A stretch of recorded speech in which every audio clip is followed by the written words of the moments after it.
Hi అండి, నమస్తే. ఈరోజు క్విక్గా బ్రెడ్తో చీజ్ పిజ్జా టేస్ట్ ఉండేలా బ్రెడ్ పిజ్జాని ఎలా చేసుకోవాలో ఈ వీడియోలో చూపిస్తాను. ఒక్కసారి దీన్ని మీరు టేస్ట్ చూస్తే మళ్ళీ ఈ విధంగానే చేసుకోవాలని చూస్తారు. దీనికోసం ముందుగా బ్రెడ్స్ని టోస్ట్ చేసుకుని దానిపైన మ్యారినారా సాస్ని అప్లై చేయాలి. ఈ సాస్ మనకి స్టోర్స్లో అవైలబుల్ ఉంటుంది. ఇలా అప్లై చేసుకున్న తర్వాత దీనిపైన ష్రెడెడ్ చీజ్ని స్ప్రెడ్ చేసుకోవాలి.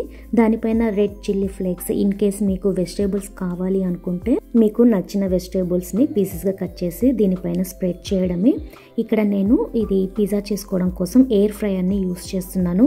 సో ఎయిర్ ఫ్రైయర్లో నాకు పిజ్జా మోడ్ ఉంది. ఆ పిజ్జా మోడ్లో పెట్టేసి దీన్ని బేక్ చేస్తున్నాను. జస్ట్ ఒక 7 మినిట్స్లో అయిపోతుందండి. సో పిల్లలు చాలా ఇష్టపడి తింటారు అండ్ మనకు కూడా ఈజీ, చాలా క్విక్గా చేసేయచ్చు. ఇలా ప్రిపేర్ చేసుకుని మనం వేడిగా సర్వ్ చేస్తే చాలా టేస్టీగా ఉంటుంది. ఎగ్జాక్ట్ చీజ్ పిజ్జా టేస్ట్గానే ఉంటుంది. మీరు ట్రై చేసి మీకు నచ్చిందా లేదా అన్నది నాకు తెలియచేయండి. తిరిగి మరొక రెసిపీతో మరొక వీడియోలో కలుసుకుందాము. అంతవరకు సెలవు, నమస్కారం.